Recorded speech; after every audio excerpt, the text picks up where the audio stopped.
Welcome back, Lloyd Brown. Another great episode of Why Wells Fail. How are you today? I'm all the good. How about you, All the Steve? good. I'm excellent. You know, I like being your trusty host here, discussing all these things about the fracking industry and why wells struggle to produce the best way that they can. We were having a conversation last time about the thinking that's in place that um, folks have always done it a particular way. There's this impression that because it worked in one place, that's the silver bullet.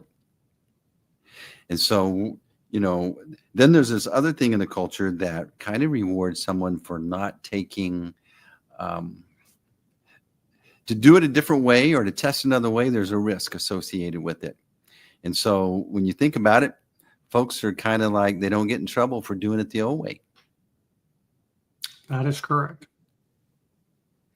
So in the world of bringing a big investment, a well to life, there's a lot of risk associated with that. And so how do we approach that thinking? How do we help folks develop trust? I mean, obviously their reputation's on the line.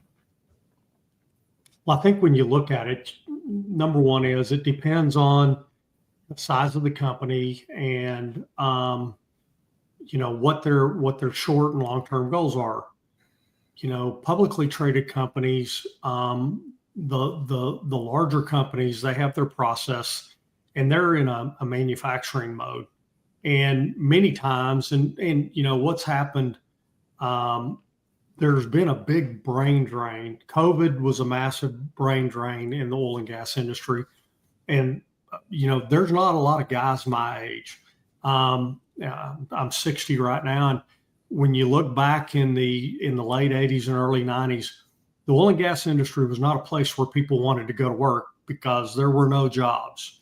And because of that, there's a really small generation of folks that have come through really challenging pricing environments, as well as had a lot of different experiences. Probably the most stable our industry has been is from 2021 till now. And now we're feeling some turbulence. And the industry really wants to be predictable. So there's been consolidation, and predictability usually drives away innovation. We want to set a recipe and we want to make that recipe over and over and over again.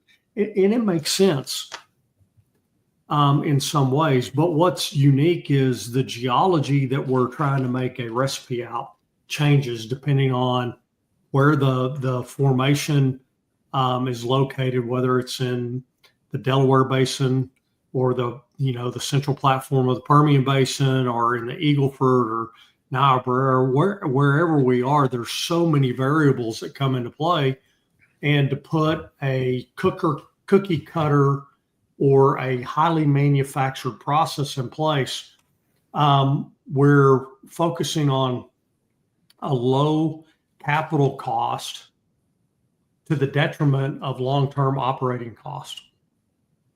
And at least that's what we believe based on what we see today, but it makes a lot of sense. And so when you're in a part of a cog, it's really hard to make recommendations to do something different, to add some capital cost. And, the cost of these wells I've seen AFEs from $10 million to $14 million a well. And it's crazy. That's a massive capital cost. And, when we're looking at companies and we're talking about making changes to their process on their completion fluids, we could be adding, 25 or 50 or even $100,000 of additional cost into that, $10 to $13 million environment. However, is that a better investment near term to do that because you're going to return a much better performing well over the life. And so there's a price balance, right? Well,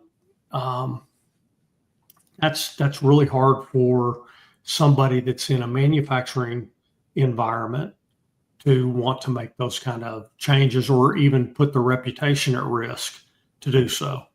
And so one of the things that we believe is important is to show the why, to help completion engineers, reservoir engineers, and financial managers understand the impact that we can make on the well through our patented process. But it's a challenging environment when you start looking at it from that perspective, if that makes sense. Totally. So you have three people that could be all involved in that decision process. But almost always are involved in it because you're doing something different. And the other thing is the chemical industry has been rightfully accused of being snake oil salesmen. Hey, here's what's going to fix your ailment today, or here's the one silver bullet. And we believe that you need a process that's predictable, that in the prediction gives you an understanding of what's going to happen once you've completed a well. And so it's a lot different. Chemistry's involved, but it's the last part of the equation, not the first thing that you come in and do. So the objections that you're pushing is like, hey, instead of let's just guess or go with what maybe worked last time, we need to do a study. And probably they've done a lot of studies already. There's historically I shouldn't say all, but many of the operators have, tried a chemistry to solve a problem. Mm-hmm. They tried something to get more production or solve corrosion problems or scaling problems. And it's been hit and miss. It's worked some places and it hasn't worked others. And what we believe is it's a hit and miss because you're treating all the wells the same way. And that's just not how they work. There are different reasons geological reasons that wells perform differently. So that I would imagine they have an idea of the geological makeup of under the platform that they're working on. Absolutely. And it's amazing the amount of science that's been done for the last, in the liquid rich phase. We've been really focused in that area since 2010. The first part of our studies in the early 2000s were on natural gas producing formations, and all of them have components that we can learn from. But when you look at these, depositional plains where this hydrocarbon is, it's an old sea, and to expect all of it to have been deposited the same and to lived under the same constraints for all of these years, getting up to a place of static equilibrium, that's just not how it works. It's as varied and as different as what you see the bottom of a seafloor today, whether it's in Cancun or Cabo, where you got crystal blue waters, or if you're coming off the Mississippi River Delta and you're in flood stage and you've got massive amounts of silt coming into the Gulf of America. And so you just, you're really, it's studying what that well bore's touching. And we love to do it through drill cuttings to look at, from the top of the curve through the curve and into the horizontal wellbore to really understand what we're going to be touching with this fluid and what are going to be the negative consequences of not addressing this disruption that happens when we frack. I never heard you describe it as an ocean floor before. It totally makes sense, and how it would change and vary over a process, even in materials, not just the layers changing. Absolutely. Well, and you've been to Carlsbad Caverns, right? Mm-hmm. Well, that area, as you go into Carlsbad Caverns and you go into the Capitan Mountains are actually a mountain reef. I mean, a coral reef. So that whole mountain is basically a bunch of limestone, and those caverns are dissolved away limestone caverns that, were a result of fresh water intruding and basically dissolving its way into the caverns. And as you come back to the east, it starts going into the Pecos River Valley, and it gets the transition of that geology changes, because as that the mountain range lifted, you got all that geology tilting, because there's a law called the law of horizontal deposition. And so if from that law, everything was deposited on a horizontal plane, but as we had tectonic changes and shifts in the plates, we lifted that geology up, and you can see the trends. And so you're at different depths. There's just a lot of dynamics in it. Yeah. And, you're trying to understand what's going on at a depth of 8,000 feet or 9,000 feet, and then you're going horizontally through that, and it changes. And so that's part of our process, is utilizing drill cuttings to identify and then predict what we need to do. So they've got this data that they've relied on, and they made their best guess. And then you guys come along and you've got a process that's going to add to that body of data. And not only that, you can basically run an audit of their what's below their pad, so to speak, and actually get a custom recipe for that's going to make that well perform better. Correct. And here's the beautiful part. Just like they are in a manufacturing process, we have a prediction process. Yeah. Talk to me about the prediction process.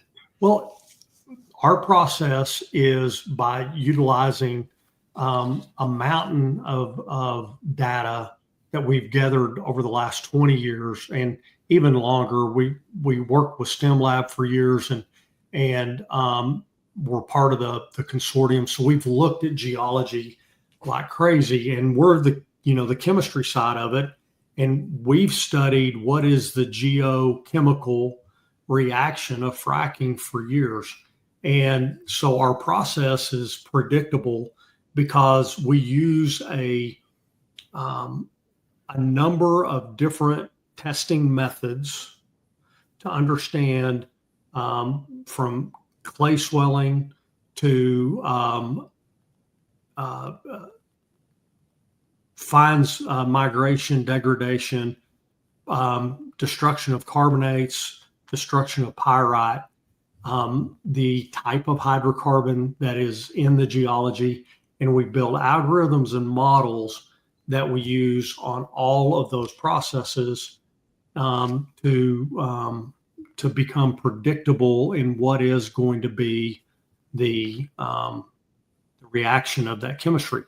Then you have to go back and you have to look at the fluid, the water that's going to be used. Is it going to be a recycled water, and is the quality of that water what it needs to be to mitigate impacts? If it's fresh water, how do we it's a different level of degradation that can happen, because the geology has not seen fresh water for millions of years, and it was seawater, not fresh water. And so just like the caverns get eaten away, well, guess what? Same kind of mechanisms can happen when we frack.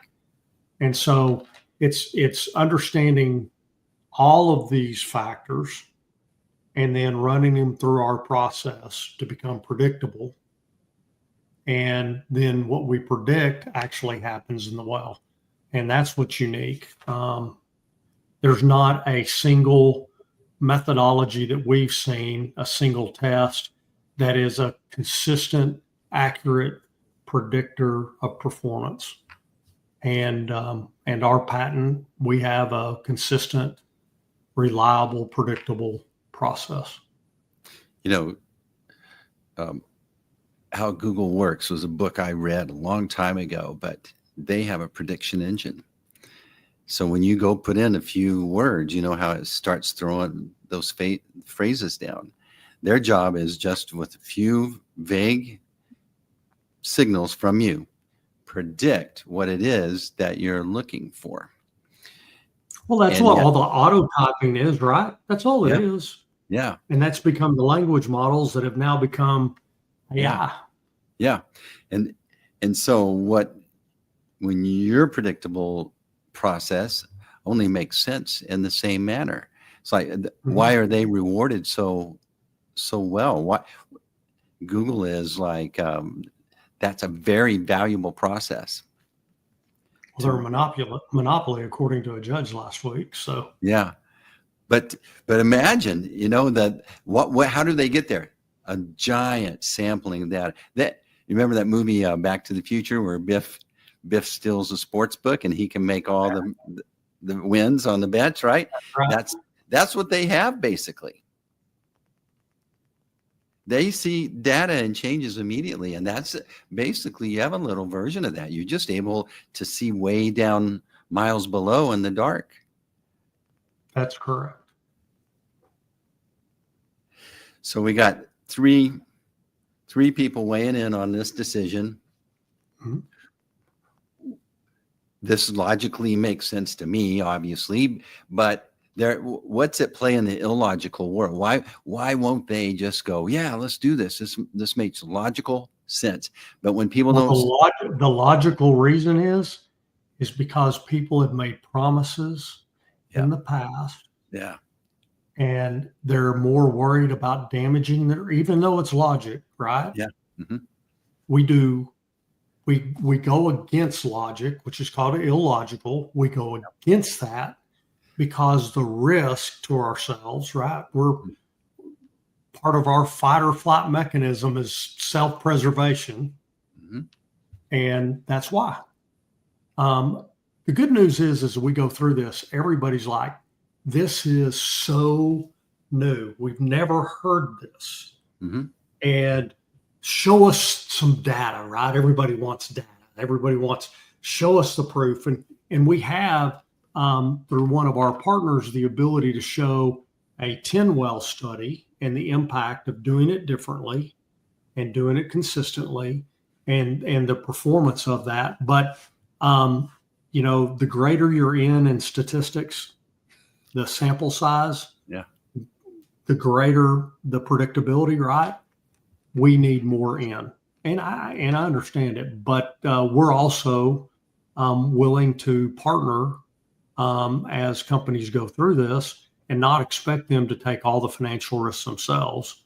We want to win with them as they win. So, one of the unique things is today, as the super majority owner of the company, we have the ability to do things we've never done in the past as far as participating with our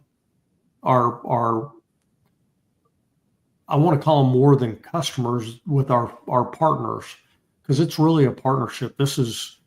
It takes all of us to make things better. It's not just, hey, we have a solution or the solution. No, we have a great process, and the solution is going to continue to evolve.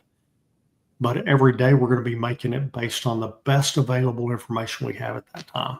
Yeah. So of these three stakeholders, so we have a production manager, we have a completions manager, and we have a financial manager. Generally, that's the three roles. That's correct. They're looking at this decision in three different unique perspectives. Mm-hmm. So they're wanting to, there's a logical, yeah, that makes sense, but then there's an illogical. What's the internal, what do you need to resolve for all three of those is what I'm wondering. Like, Well, think about this. Number one is if I'm the CFO of a publicly traded company, I've made a promise, and my promises are checked every quarter. I make a promise at the beginning of the year. I give a budget. I give a forecast for the year. And then the value of my company is based on how well I perform each quarter to what I said I was going to do. So that's always, we give a forward-looking prediction, and then we're always looking backwards at what did we just do. Mm-hmm. And the price of our stock goes up or down. So you've got the financial folks looking at that, and they've got all these analysts. And if you miss your numbers, it's usually not a good day. Even if you overshoot your numbers, it's good, but then they want to know why you didn't know you were going to be that good. It's damned if you do, damned if you don't kind of scenario. So that is your financial stakeholder wants predictability. Your operational stakeholder, the production stakeholder, wants predictability. They want a well that's given to them from the completion group that doesn't have bacteria, isn't creating emulsions, and doesn't have scaling and or corrosion. They want that thing to produce every day, whether it's a pump jack, a submersible pump. They want that well to extract as much hydrocarbon out of it as they can at the lowest possible cost. And then you got the completion engineer, the group that we work with. They are the ones to manufacture the well. They drill it, complete it, and they bring it online. They sell all the equipment that's needed. They do everything to turn it over to the production group. And their job is to do it at a predictable cost that they want to continue to lower the capital cost.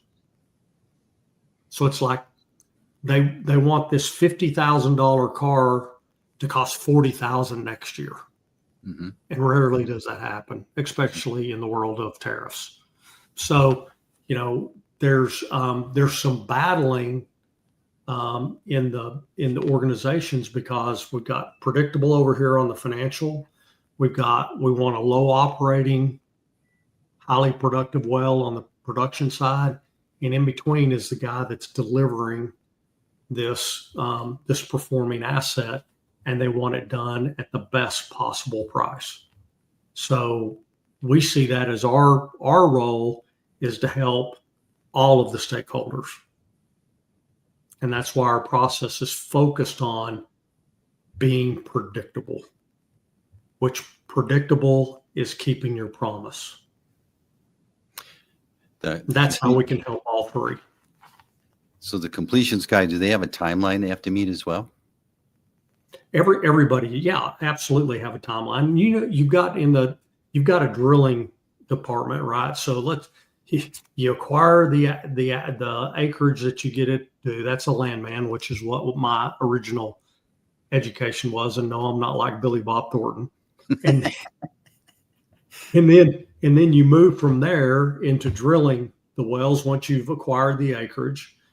And so you got a drilling department. Then you move to the completion department. And all of these up front right here, these are all cost drivers. How much did you pay for the acreage? Then how much did you pay to drill the well?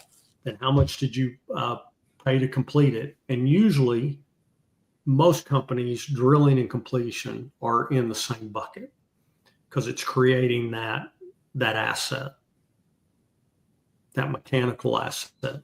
And then you take it and you give it to the production group and say, hey, have at it, have fun.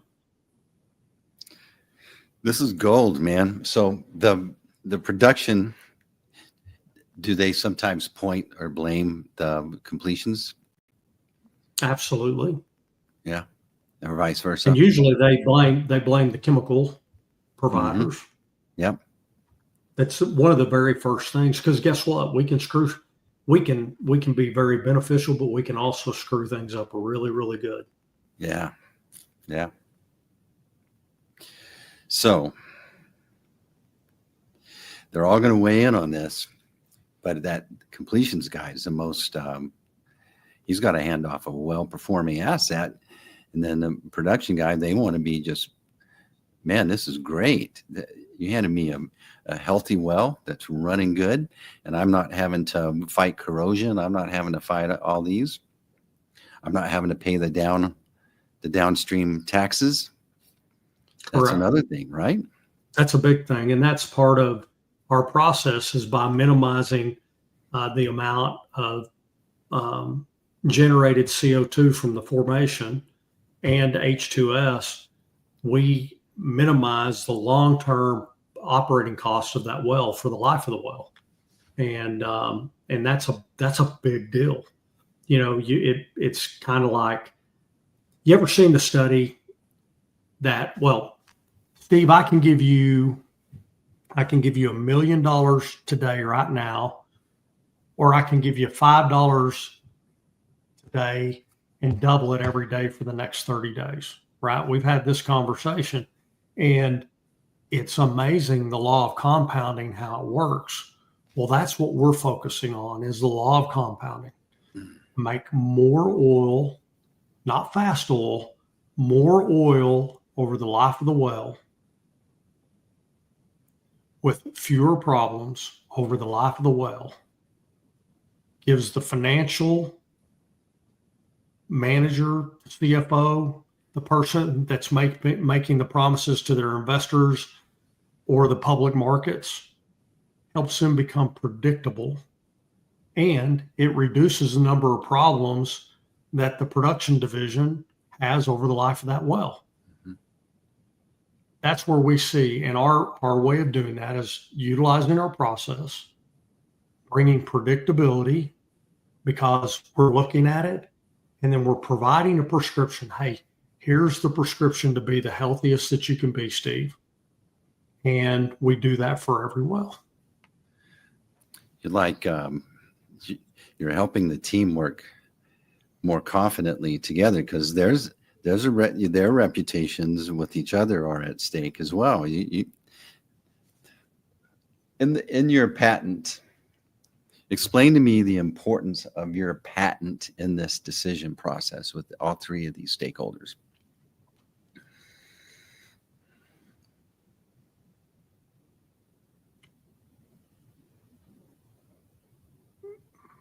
That's a great question.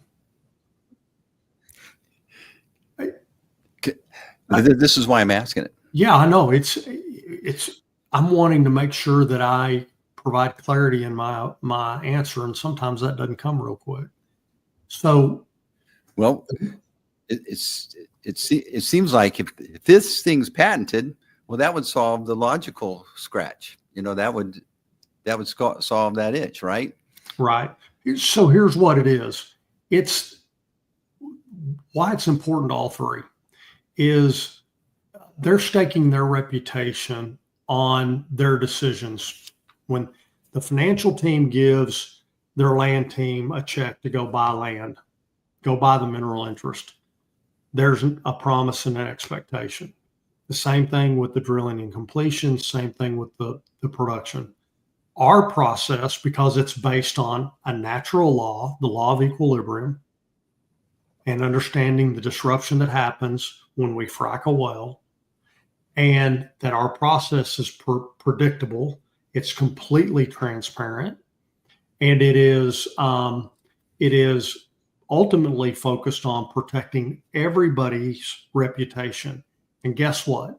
When there is a failure, and there always will be a failure of some sort, because we have a process, we have the ability to better diagnose why we had a failure versus pointing the blame.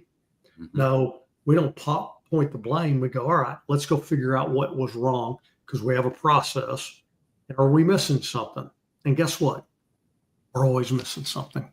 It's because there's so many dynamics.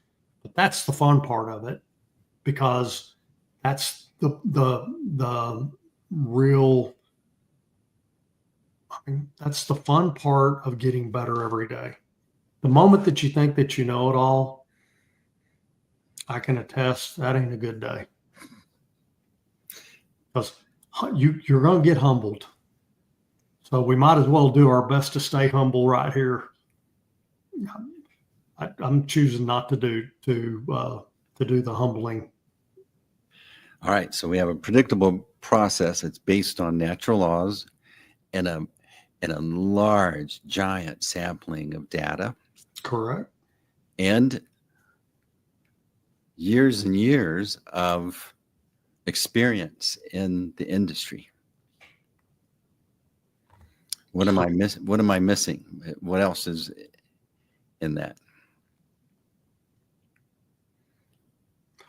Well, I think the only thing missing is the uniqueness of every target area that we're going after.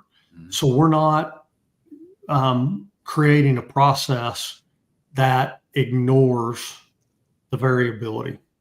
Our process is always watching and acknowledging and measuring the things that are variable, then to put them into the standard.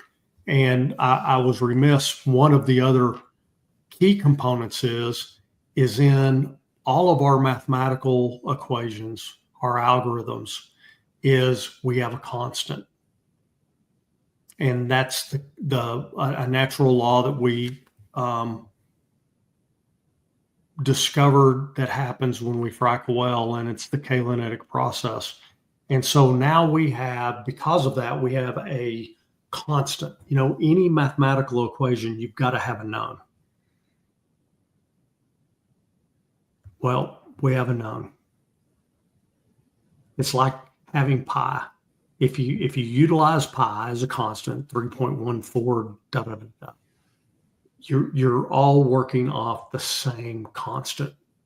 Well, in our patent, that's what we discovered as a constant. And it's the way that we can measure accurately how well we're keeping our promise of no bacteria, no migratable fines, no emulsions, and higher production. Excellent. Excellent.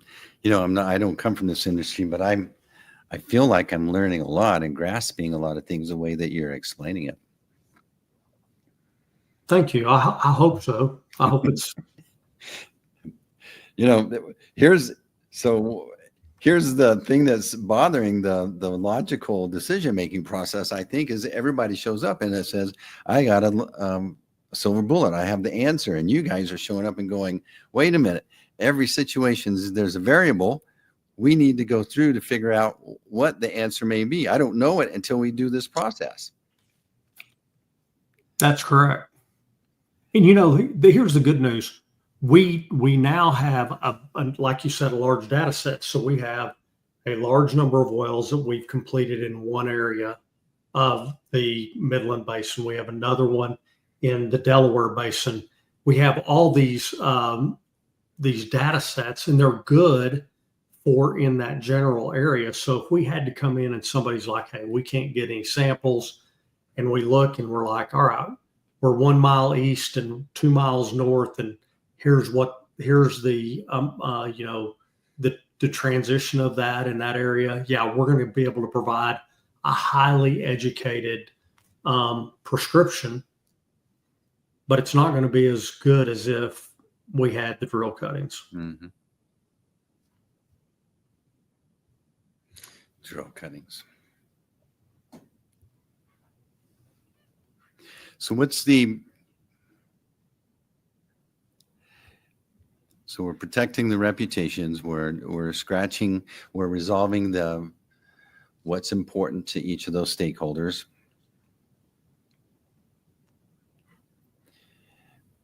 We've got a process that we can diagnose if something is amiss. That's in a very complicated world. Very. I'm going to stop it here. I'm at unless there's another thing you want to add, Lloyd. I think this has been an excellent episode. No, I think we've covered a lot today, and I feel really good about where we are. Mm-hmm. All right. So stay tuned for another episode. We'll meet up with Lloyd and we'll learn some more about this mystery process that happens miles below in the dark that powers our world. It feels like talking about Star Trek almost. All right. And that's a wrap.